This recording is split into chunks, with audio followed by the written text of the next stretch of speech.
There's a power that lives within every human that walks this earth. It's a language of human emotion.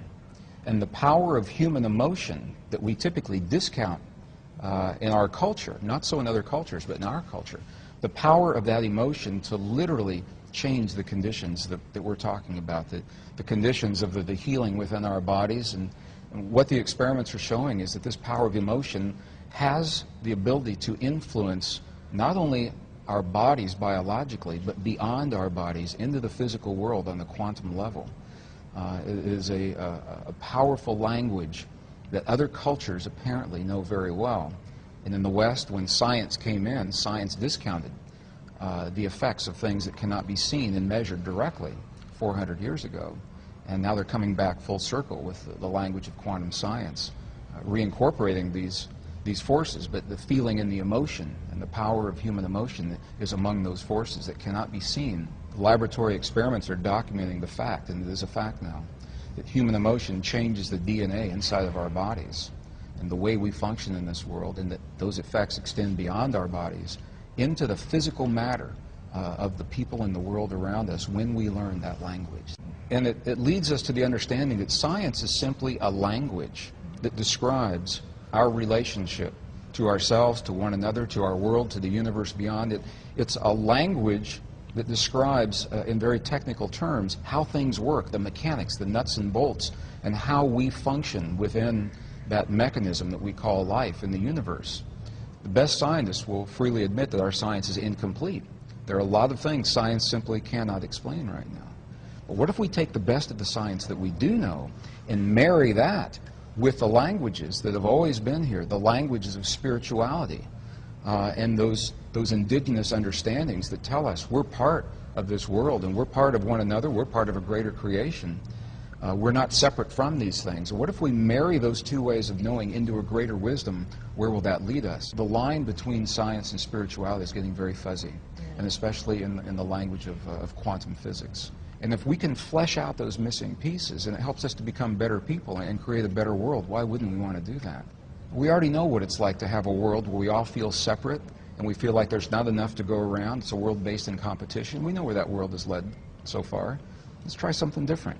What would happen if we embrace one another in a spirit of cooperation like all of the rest of the natural world does, humankind? This is the only species that believes that violent competition is the optimum way to get ahead. And it's based on a false interpretation of Darwin's work back in the mid-1800s.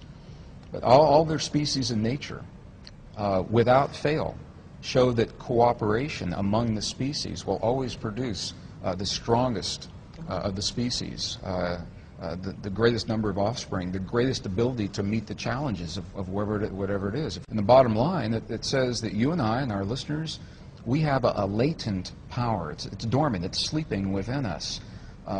The ability to create a feeling and the quality of an emotion inside of our bodies that literally heals the stuff our bodies are made of. In the human body, 50 trillion cells, in every cell is a capacitor, it's a resistor, it's a transistor.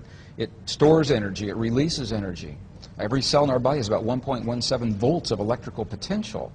So you stop and think that 50 trillion cells, and do the math, 50 trillion times 1.17 volts, and all of a sudden you realize that we have the potential of being very, very powerful beings. And the question is, how do we focus that? The Western scientists now acknowledge the fact, and it is a fact, that we are bathed in a field of intelligent energy. It's everywhere all the time. It's not out there. It's inside of me. It's inside of you. We connect with it. The language of human emotion and thought and feeling and belief, those kinds of words describe the language that allows us to communicate with this field. And when we can access this field, this is where the miraculous healings in the human body come from. It tremendously enhanced immune systems. And although scientists are still hard-pressed to measure this field like it's a non-conventional energy. So we don't have the kind of equipment that you would expect to typically measure a field like this. But we know how it works, and we know the effects are there.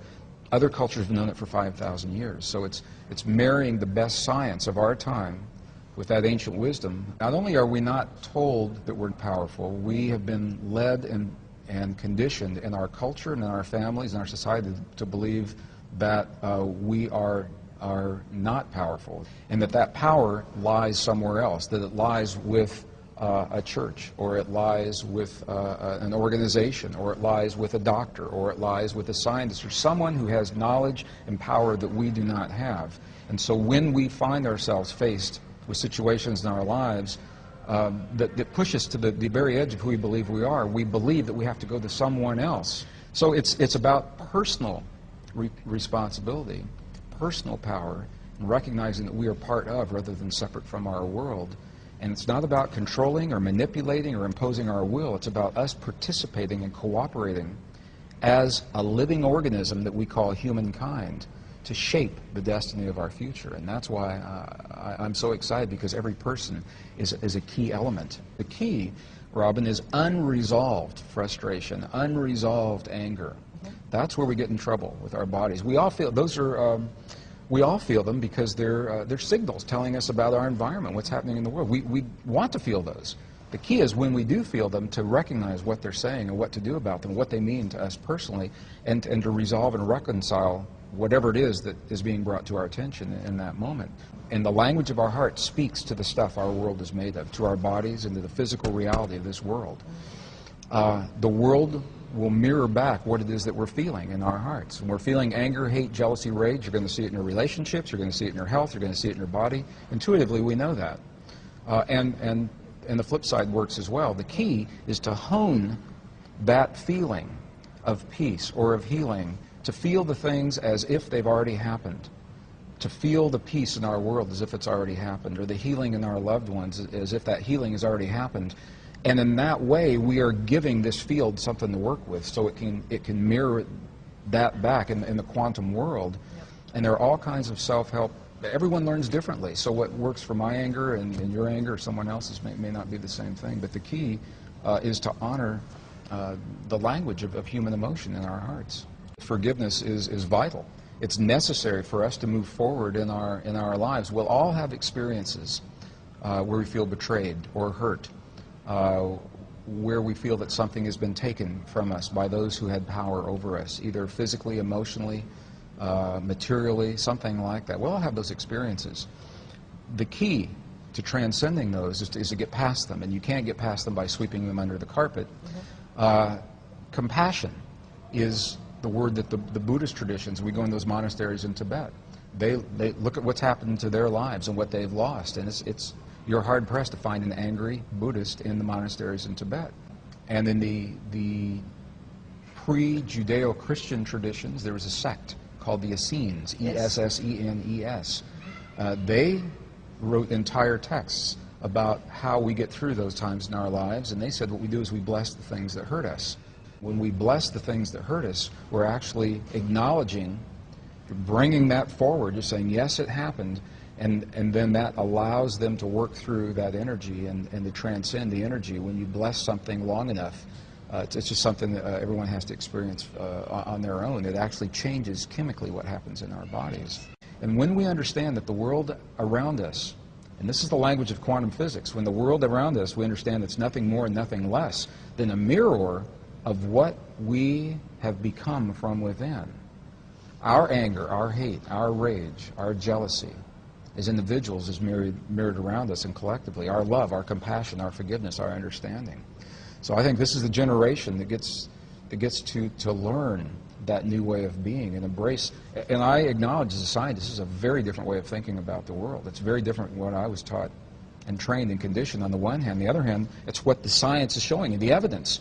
We can talk about the experiments, and the evidence is out there showing that the emotions that we hold in here become the physical reality in the world around. They literally turn the atoms off and on of the stuff that our world and our bodies are made of. And that is a huge statement to make, and it's a very, very empowering way to look at the world. When we choose peace and healing and love and compassion and forgiveness and understanding and tolerance in our hearts, we know that that changes the chemistry in our bodies and we're healthier. That's a fact. We also know that those changes extend to the world around us, into our communities and families, in ways that can be measured, and that's a fact. And with those two facts, I think that we can move on in this 21st century and not let The frightening conditions of the world disempower us. We can look at that world square in the eye and say, yes, these things have happened.